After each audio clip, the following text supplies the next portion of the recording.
Tes, tes. Halo. Halo, Pak. Tes.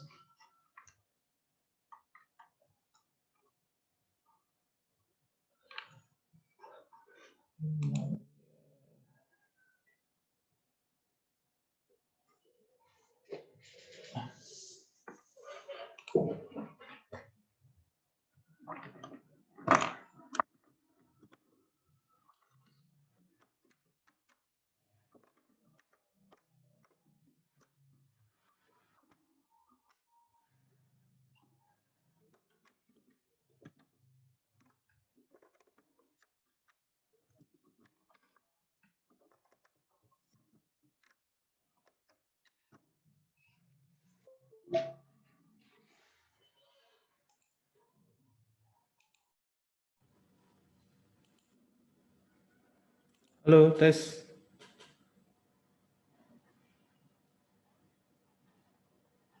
Oh, nggak dengar nih.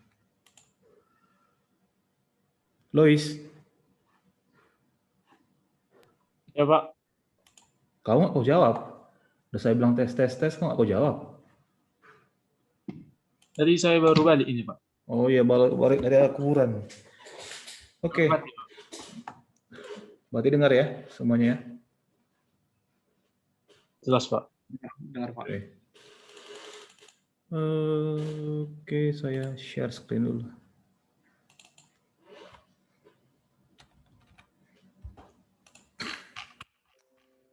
Sebelumnya ada yang sudah ini nggak baca? Ini saya ambil dari apa nih? Rutgers University. Masih valid lah ya, 2018. Berarti dia menggunakan apa namanya? MapReduce yang kedua ini. Ada yang sudah baca ini materi kita hari ini? Saya udah yakin pasti belum. Oke lah, nggak usah berlama-lama, saya langsung lanjut aja. Jadi kemarin kita itu belajar mengenai Hadoop ya, Hadoop HDFS. Jadi kalau kita ingat kembali, kita ingat kembali, jadi Hadoop itu ternyata, ya kan, kalau kita berbicara dengan Hadoop, ada dua bagian.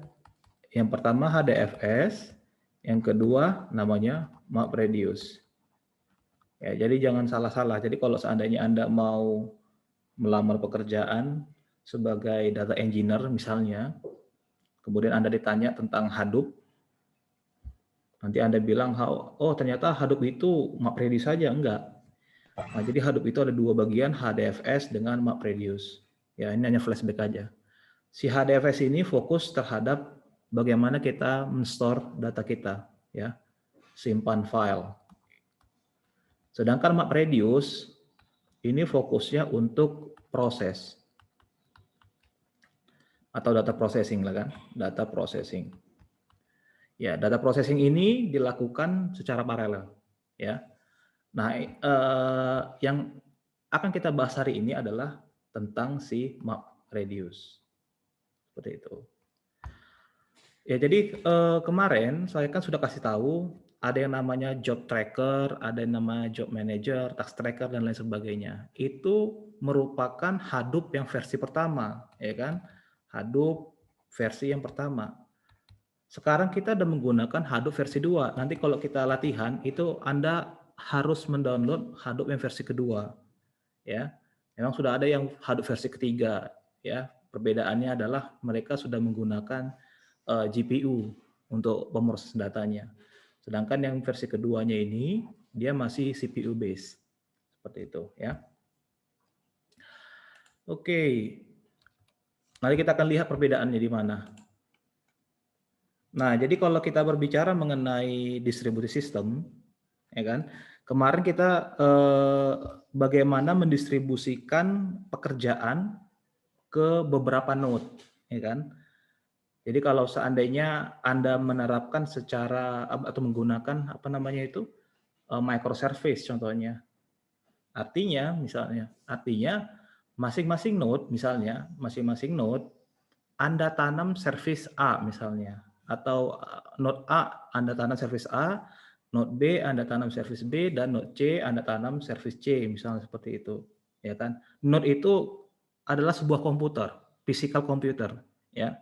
Apakah dia itu desktop komputer, ya kan, komputer yang kayak kita pakai, atau Anda bisa bilang laptop juga itu termasuk node, ya kan. Atau bahkan Anda misalnya punya uang, Anda beli seperti server yang 1U, yang tipis itu, yang memang benar-benar server, itu disebut juga dengan node.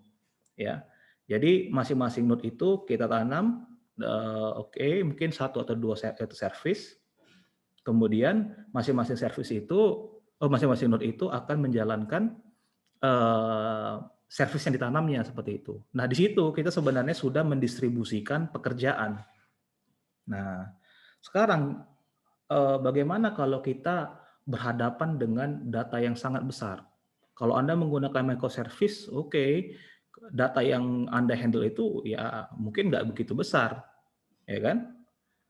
Kalau di microservice sendiri itu kita sebenarnya fokus bagaimana kita menerapkan yang namanya interoperability, ya kan? Kalau dia menggunakan mesin yang berbeda, misalnya OS-nya, oke, kita menggunakan Windows, yang lainnya menggunakan Linux, kemudian bahasa pemrogramannya untuk service A ini adalah Python, yang service B untuk menggunakan Java dan lain sebagainya, ya kan? Itu kita berbicara mengenai interoperability, ya. Tapi tidak berbicara mengenai bagaimana memproses data yang begitu sangat besar, ya, di situ. Nah, di sesi kita ini kita akan belajar mengenai bagaimana cara memproses data yang sangat besar itu, kan. Apalagi kalau seandainya Anda melamar sebagai data engineer, ya kan, data engineer itu ya untuk data pipelining. Bagaimana Anda meng-crawl data, Anda store ke dalam storage, kemudian Anda teruskan ke prosesornya, seperti itu untuk data engineer, ya kan. Kemarin saya pernah melakukan riset, ya, sebelum saya pergi kemarin itu, ada kesempatan ke Jepang kemarin. Nah, di situ saya bagaimana melakukan sentimen analisis dengan menggunakan data yang unstructured. Jadi saya meng-crawl data itu artinya saya mengambil data dari sosial media. Tapi yang fokus saya ini adalah saya ambil data dari detik.com, kemudian saya ambil dari Kompas, saya crawl itu data, kemudian saya proses itu data, kemudian saya munculkan siapa nih kira-kira pemenangnya untuk pemilu yang kemarin, ya, presidential election itu, ya. Kalau saya lihat kemarin data kemarin itu datanya sungguh sangat banyak, ya. Kalau Anda menggunakan pendekatan yang biasa-biasa aja, yaitu dengan traditional programming, ya, artinya Anda memproses satu komen, contohnya sentimen analisis kan yang berkaitan dengan komentar kan, ya kan, komentar orang terhadap misalnya paslon tertentu, ya kan, seperti itu. Jadi kalau kita menggunakan pendekatan traditional programming, artinya Anda memproses satu komentar secara serial, ya kan. Jadi misalnya ada 1 juta komentar, berarti satu persatu Anda proses. Nah, ini kalau Anda lakukan seperti ini sangat takes time, sangat sangat lama. Nah, oleh karena itu, bagaimana kita melakukannya, yaitu dengan pendekatan parallel programming, seperti ya. Makanya ada muncul teori tentang parallel programming. Tapi kali ini kan Anda kan nggak belajar parallel programming, ya. Semua sudah dihandle oleh yang namanya si Hadoop. Berbicara mengenai parallel programming, itu ada 2. Yang pertama, task parallelism, kemudian ada yang namanya data parallelism. Nah, ini benar-benar keluar ini ketika ada anak TA yang kemarin, tapi anak SI, ya. Ini benar-benar diujikan saat itu ketika tugas akhir.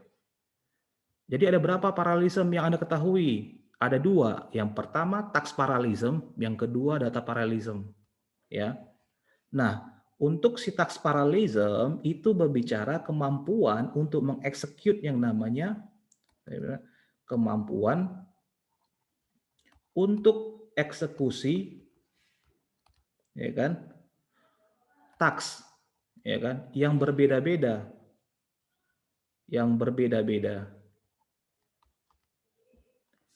pada waktu yang bersamaan. Nah, waktu yang bersamaan, itu yang namanya task parallelism, ya. Kemudian ada namanya data parallelism. Nah, ini yang diimplement oleh si Hadoop. Kenapa saya bilang demikian? Nanti kita akan breakdown di situ. Karena nanti ada bongkahan files, kemudian dia akan di split atau di chunk, ya, menjadi beberapa files lah di situ, ya. Nah, sedangkan si data parallelism itu kemampuan untuk mengeksekut yang namanya task, tapi datanya sama seperti itu pada saat yang bersamaan. Nangkap ya? Jadi perbedaannya adalah mengacu pada jenis pekerjaannya apa sih, seperti itu. Kalau si task parallelism, tugasnya itu atau tasknya itu bisa beda-beda, tapi dieksekut secara bersamaan. Contohnya bagaimana, Pak? Kalau Anda menggunakan komputer saat ini, ya, mau laptop, mau ya desktop, ya, itu sudah mengimplementasikan yang namanya task parallelism. Anda bisa lihat itu di task manager. Dia bisa kalau Anda buka saat ini, ya, buka pendengar musik-musik, atau kemudian Anda buka browser, Anda buka juga Word, MS Word, itu semua dijalankan secara bersamaan. Tapi Anda nggak melihat itu, ya. Ada namanya context switching situ. Saya tidak akan bahas lebih lanjut mengenai situ, ya. Nah, sedangkan untuk data parallelism, si Hadoop itu, nanti data itu akan dipecah-pecah menjadi beberapa proses. Nah, itulah sebabnya kenapa dia disebut dengan data parallelism. Ingat ya, jadi kalau nanti kita ujian di UAS nanti, kalau saya keluarkan, Anda bisa menjawabnya. Oke. Kemudian, ya, oke, kita bahas yang ini. Nah, karena adanya data parallelism itu, bagaimana kita seandainya diberi data yang sangat besar itu, ya. Nah, jadi di sini kalau dikasih tahu adalah kita split data itu menjadi yang namanya smaller chunks. Kecil-kecil lah dia, kan. Jadi misalnya ada bongkahan data yang sangat besar, asumsi ini kalau kita berbicara mengenai Hadoop itu bukan ukuran giga, tapi sudah tera, ya. Asumsi 10 terabyte, ya kan, 10 terabyte. Ini nanti akan dipecah-pecah menjadi file-file yang kecil, seperti itu. Ya, ini akan dipecah-pecah menjadi file-file yang sangat kecil. Nah, berapa sih ukuran masing-masing files ini? Ini ditentukan oleh konfigurasi di Hadoop Anda. Kalau untuk MapReduce atau Hadoop yang pertama, ingat ya, ini kalau saya keluarkan di ujian, itu 64 MB defaultnya. Anda bisa ubah itu di konfigurasinya. Akan tetapi kalau Anda menggunakan yang versi kedua, ini 128 MB. Ya.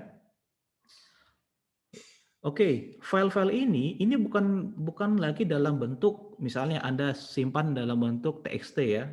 Ketika Anda store ke dalam datanya, storage-nya, hard disk, ini udah menjadi bytes. Ya. Jadi kalau kita ada dalam bentuk CSV, banyak dia line-line seperti ini, bukan artinya kita split dia, ini kita potong, enggak kayak gini. Tapi kita ubah dulu ke dalam bytes, kemudian bisa kita bagi atau kita split atau kita potong-potong lah, shards namanya, menjadi potongan kecil tapi ini udah ukuran bytes. Mau tipe datanya bytes seperti itu, ya. Begitu. Nah, nanti masing-masing split ini akan didistribute ke masing-masing namanya nodes. Ya, ada yang namanya worker nodes seperti itu. Kalau Anda mengimplementasikan cluster system, ya. Nanti kalau Anda, yang saya kasih tahu kemarin itu video YouTube-nya, itu bagaimana Anda menginstall dan mengkonfigur Hadoop secara standalone. Artinya Anda hanya menggunakan satu laptop saja, di situ yang ada namanya master node-nya, di situ juga ada namanya worker-nya. Ya, karena kan environment kita ini kan untuk Hadoop sendiri belum disupport, betul ya. Makanya Anda bisa meng-create sendiri environment-nya, tapi di laptop Anda sendiri, di mana itu sistemnya adalah standalone, bukan cluster. Ya. Tapi faktanya kalau Anda cari-cari di internet, Google, Yahoo, kemudian dan lain sebagainya, Microsoft itu menggunakan cluster, karena nggak mungkin dia menggunakan standalone system. Seperti itu. Ya.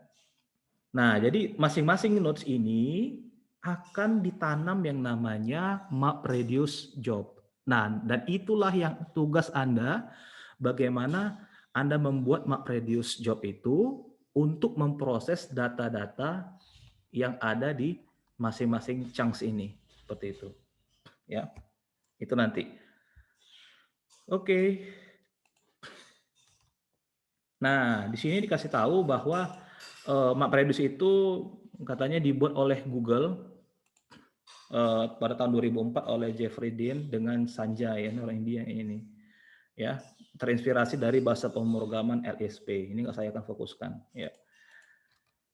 Nah, jadi di MapReduce sendiri tadi kan saya sudah sampaikan bahwa MapReduce itu untuk yang namanya data processing, ya kan? Data processing, ya. Nah, data processingnya ini dilakukan secara paralel, seperti itu ya. Dilakukan paralel. Pak, aduh, saya kan belum pernah belajar paralel, meskipun kita kemarin di tingkat 1 ya kalau nggak salah, tingkat 2 di semester yang gasal kemarin kita sudah belajar multi trading. Pak, saya kurang fasih menggunakan multi trading, ya nggak masalah. Di Hadoop sendiri ini Anda nggak perlu berbicara mengenai low levelnya, tapi sudah high level. Anda tinggal menggunakan library yang sudah disediakan oleh si Hadoop sendiri, ya, terkait pengimplementasian paralelisasi. Nah, kemudian, nah, ada yang namanya data distribusi. Ini nggak perlu Anda ini pikirkan. Ini sudah dihandle oleh yang namanya HDFS sendiri, ya. Jadi ketika Anda nanti jalankan aplikasi HDFS, ya, ketika Anda menjalankan aplikasi HDFS untuk mengcopy namanya data, dikasih ada data ini ya, datanya besar, misalnya 10 GB misalnya ya. Anda menggunakan HDFS ini mengambil responsibility untuk memotong-motong si ini tadi, HDFS ya, menjadi beberapa file yang sangat-sangat kecil. Nah, kayak gitu.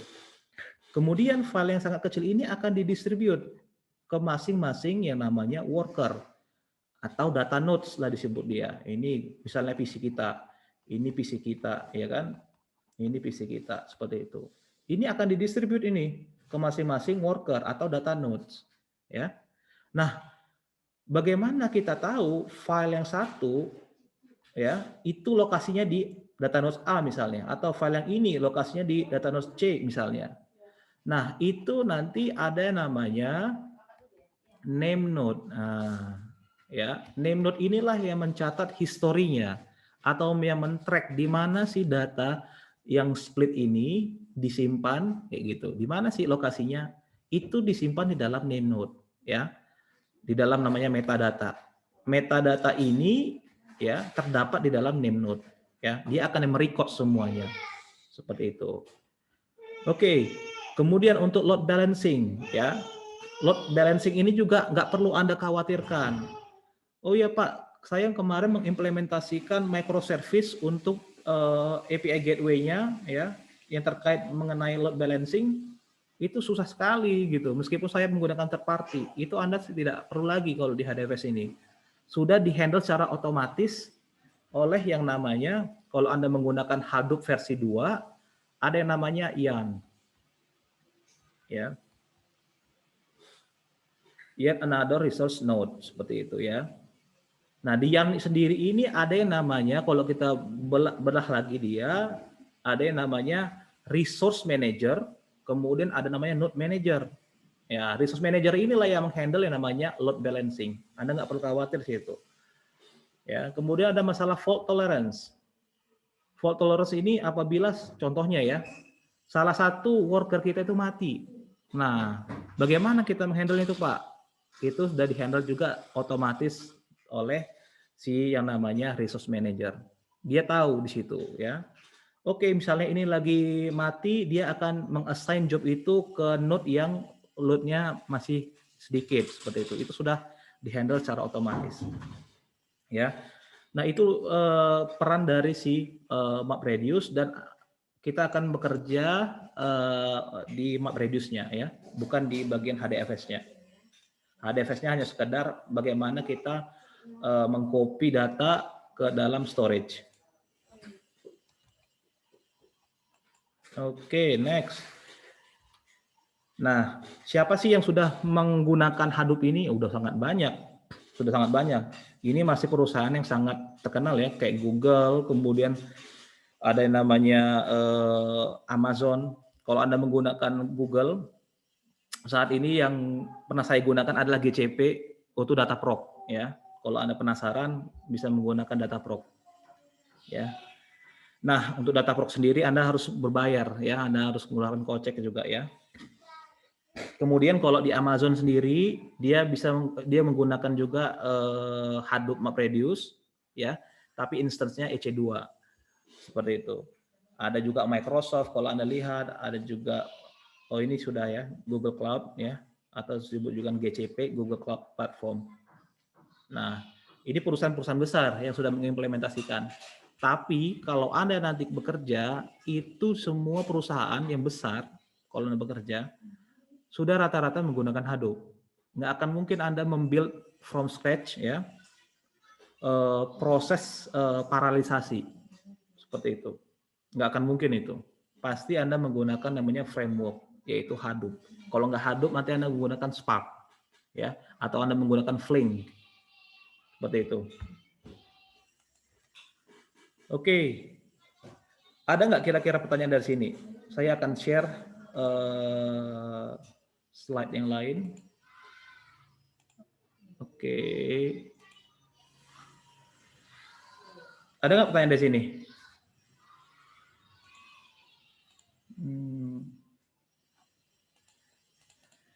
Ini ujian saya kemarin ini soalnya.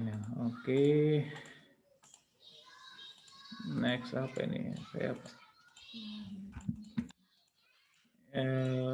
ada nggak pertanyaan? Ayo. Halo. Ini saya nggak tahu apakah masih di sini orangnya tuh gimana ini. Oke, sini nih. Oke, saya tunjuk aja satu persatu ya. Anita.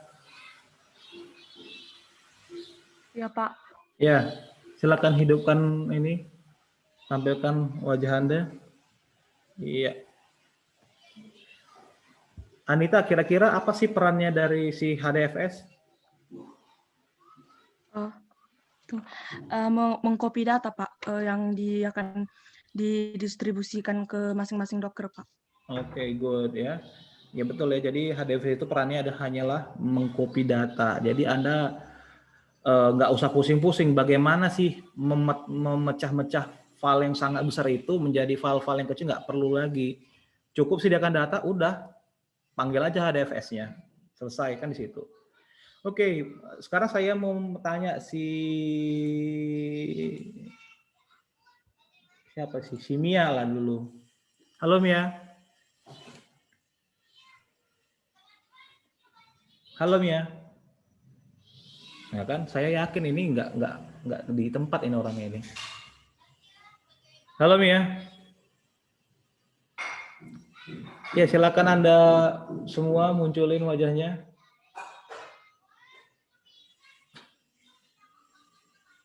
Silakan. Si Mia ini nilainya jelek sering, tapi sering mengemis juga. Saya nggak ngerti ya kenapa nggak pernah muncul mukanya ini. Saya langsung permalukan aja. Udah muncul mukanya, Pak. Ya. Dari tadi udah muncul mukanya, Pak. Mungkin Bapak yang nggak perhatikan, Pak. Nggak ada muncul. Yang baru kau hidupkan ya itu semua. Ayo, Mia. Apalagi alasannya, Pak, speaker saya nggak bisa hidup. Ya kan? Kalau oke, saya karena si Mia itu nggak ada di tempat, saya tanya sama si Feby. Halo Feby.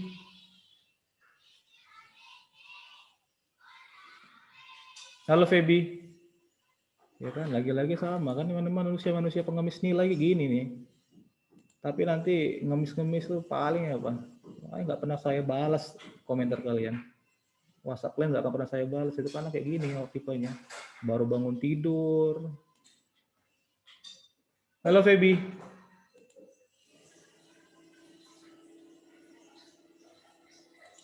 Wah kan, betul kan? Parah betul ini. Oke, saya tanya sama si Putri. 051, 9051. Ya, Pak.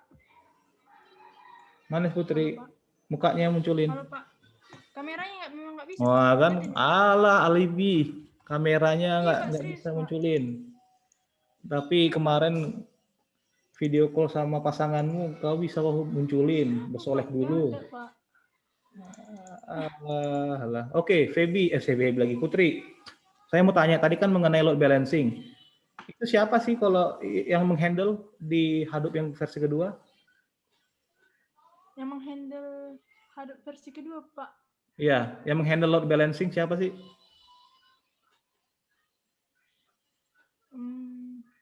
Opung atau tulang?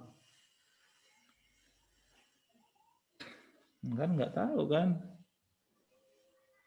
Tapi yang hobi Ian, yang Pak. nilai. Kenapa? Ian. Ian. Y-A-R-N, Pak. Iya, Ian. Ian itu yang mananya? Yang kontrolnya, Pak. Nah, kan, betul kan? Manusia. Ada yang tahu siapa? Part mana dari Ian itu yang menghandle ini? Load balancing?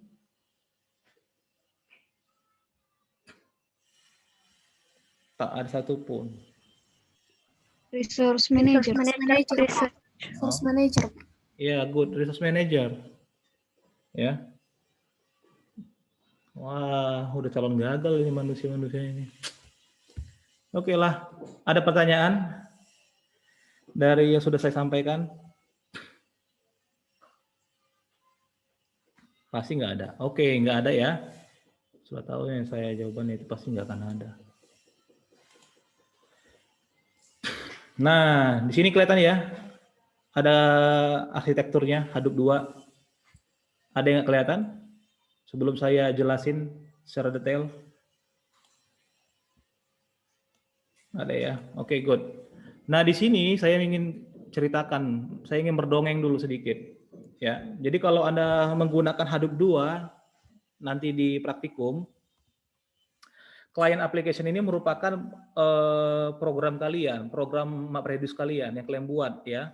Terserah apakah Anda menggunakan Java, apa menggunakan Python, terserah. Tapi yang paling enaknya Anda gunakan Java. Python itu ada beberapa kekurangan kalau menggunakan Hadoop. Oke, kemudian nanti di sini ketika Anda menjalankan MapReduce ya, nanti si resource manager ini sebenarnya akan berkomunikasi ke masing-masing node manager ya. Node manager ini merupakan bagian yang ada di dalam si worker ya, si workernya. Dia ditanya, dia akan nanya, kau available nggak saat ini resource-nya? Masih bisa nggak saya masukin lagi? Bisa, oke. Kemudian dia akan ngasih tahu ya, dia akan ngasih tahu balik lagi ke si klien kita. Nah, gitu. Jadi aplikasi MapReduce kita itu akan ngejalanin ke sini gitu loh. Oke, saya masih available. Seperti itu, ya. Kemudian dia akan nanya lagi ke tempat yang lain. Seperti itu. Kamu masih available nggak misalnya ke sini? Oke, saya masih available. Dia akan ngejalanin ke node yang selanjutnya. Seperti itu. Nah, itu semua baik load balancing, ya ada namanya load balancing, Kemudian proses pengecekan itu semua, availability dari server, node, itu dihandle oleh si resource manager. Seperti itu ya. Resource manager. Nah, nanti dari si resource manager itu, ya kan, dia akan meng-create yang namanya application master. Application master ini yang akan membungkus membungkus MapReduce job itu lewat sebuah kontainer. Ya, jadi dia dijalanin pakai yang namanya kontainer, bukan Hadoop, bukan Docker ini ya. Dia punya namanya kontainer seperti itu. Kalau Anda lihat di sini, ya, dibungkus dia oleh si application master. Nah, application master ini meng-create namanya si kontainer. Kontainer ini akan meletakkan ke si data node. Tujuannya apa? Yaitu supaya tidak akan terpengaruh dari sebuah job ke job yang lainnya, seperti itu. Sama kalau kita menggunakan Docker. Oke ya. Seperti itu. Kalau saya breakdown lagi lebih detail di sini, kalau Anda lihat ya. Ini si driver merupakan application client. Nah, di situ ya. Si driver ini merupakan application client kita. Ya. Nah, si application client ini dia sudah men-set yang namanya input format ya dengan output format. Maksudnya itu apa, Pak? Nah, input format itu sendiri misalnya kalian menggunakan CSV ya, CSV. Ini dikategorikan sebagai text input format ya, dalam bentuk teks kan. Kalau Anda bekerja dengan yang namanya binary files, nanti ada sendiri ya, input formatnya beda sendiri. Binary apa gitu namanya ya. Nah, kemudian kalau tentang output format, ini merupakan format data kita yang kita harapkan. Misalnya dari text file ini kita ubah ke binary bisa seperti itu. Kalau Anda mau outputnya adalah binary. Seperti itu. Jadi di driver kita itu harus kita define yang namanya input dan output format. Oke ya. Nah, input split merupakan data kita tadi yang sudah dipecah oleh si HDFS. Ya. Terus Pak, dari mana kita tahu input split yang ini berada di misalnya node A, input split yang ini berada di node C misalnya. Dari mana? Ya dari name node tadi. Ya. Name node tadi itu akan memberitahukan kita yang namanya URL-nya, bukan URL sebenarnya, path-nya lah. Path ya. Karena si name node itu punya namanya metadata. Tadi kan sudah saya sampaikan kan? Nah, dikasih tahu dia, lokasi input split ini berada di sini. Split ini berada di sini. Nah, oke. Kemudian masing-masing input split itu akan memiliki yang namanya record reader. Nah, record reader ini bagaimana caranya kita membaca record file kita itu, ya? Apakah dengan binary tadi, apakah menggunakan yang si text file tadi, di sini yang namanya record reader. Bagaimana Anda membacanya? Seperti itu ya. Nanti kalau kita di sesi praktikum nanti, bagaimana Anda bisa membuat aplikasi word count. Akan ada banyak tuh datanya, misalnya 10 giga, kemudian Anda count lah itu, Anda hitung lah itu, misalnya perkatanya yang unik. Misalnya saya makan nasi, misalnya saya itu berapa? Dari sekumpulan data yang sangat besar itu. Oh, ternyata ada 10.000. Makan ada berapa? Ada 625 misalnya. Nah, itu di sini bagaimana cara membacanya. Nah, gitu ya. Kemudian karena sudah tahu, Anda akan membuat yang namanya mapper. Nah, mapper inilah merupakan kode Anda, kode program Anda. Nah, bagaimana Anda menyikapinya data-data yang sudah Anda baca tadi lewat record reader. Seperti itu, ya. Bagaimana caranya? Oke, ini semua terjadi di dalam yang namanya mapper proses, ya. Nanti kalau Anda lihat saya akan kasih contohnya untuk word count sendiri di sesi praktikum, bahwa record reader ini ada di dalam file Java CMapper, kayak gitu ya. Nah, kemudian setelah kita memappingkan, kita akan kita transferkanlah ke masing-masing reducer, seperti itu ya. Proses pembacaan data yang split ini terjadi di dalam node yang sama, bukan dari node yang lain. Nah, itu disebut dia dengan data locality ya. Data locality, ingat itu. Kenapa disebut dia dengan data locality? Agar menjamin yang namanya pembacaan file itu tidak terinterupsi sama sekali. Misalnya faktor jaringan. Nah, ya kan? Ada faktor jaringan, ada network latency di situ kan. Misalnya lagi down atau bagaimana, seperti itu. Kemudian kalau Anda misalnya posisi node-nya ini berada di luar Sumatera, bisa saja kan gitu. Nah, jadi bagaimana ya dia membuat file data itu berada di lokalnya, makanya sebut dia dengan data locality. Oke. Kemudian setelah dia diproses oleh si mappernya, ya, kemudian akan ditransferlah dia ke masing-masing node yang ke masing-masing reducer, tapi di node yang berbeda-beda. Lantas bagaimana dia tahu dia harus ke sana, dia harus ke sini? Nah, itu berasal dari name node-nya tadi, ya kan? Jadi kalau Anda buat namanya mapper, ini outputnya atau intermediate output berupa key dan value. Nah, seperti itu, berupa key dan value, ya. Oke, sudah dikeluarkan intermediate, ya, intermediate output. Oke, intermediate output. Kemudian berdasarkan key-nya ini akan ditransfer ke node masing-masing, ke reducer. Oh, ternyata key-nya ini cocoknya dilemparkan ke node 1. Nah, si key-nya yang ini cocoknya dilemparkan ke node yang kelima misalnya, berdasarkan key-nya. Nah, siapa yang punya tugas tadi itu? Si name node-nya tadi sudah dikasih tahu ke kita. Ya. Nah, di reducer proses ini karena kita sudah mengumpulkan seluruh data-datanya ya dengan key yang sama, maka di-reduce lah dia. Kayak gitu, di-reduce lah. Terserah kalian untuk memproses reducer itu sendiri, apakah dia hanya menjumlahkan berapa banyak word sebuah kata ini muncul, ya silahkan Anda tinggal mensumasikan aja. Atau kalau misalnya proses sentiment analysis di reducer inilah Anda melakukan sumarisasi gitu ya.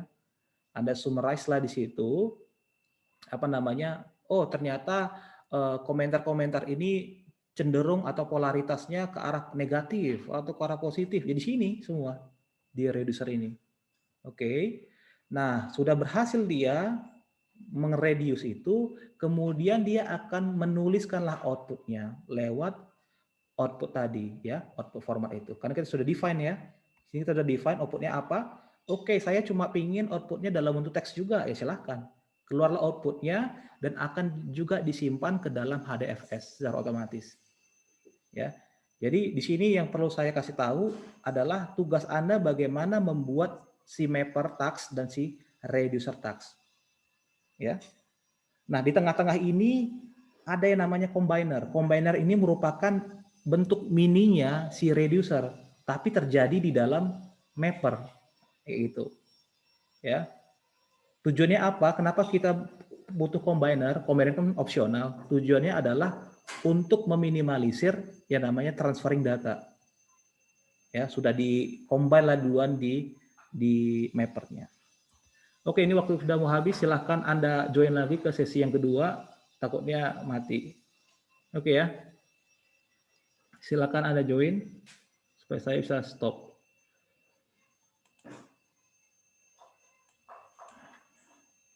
Oke. Dan ini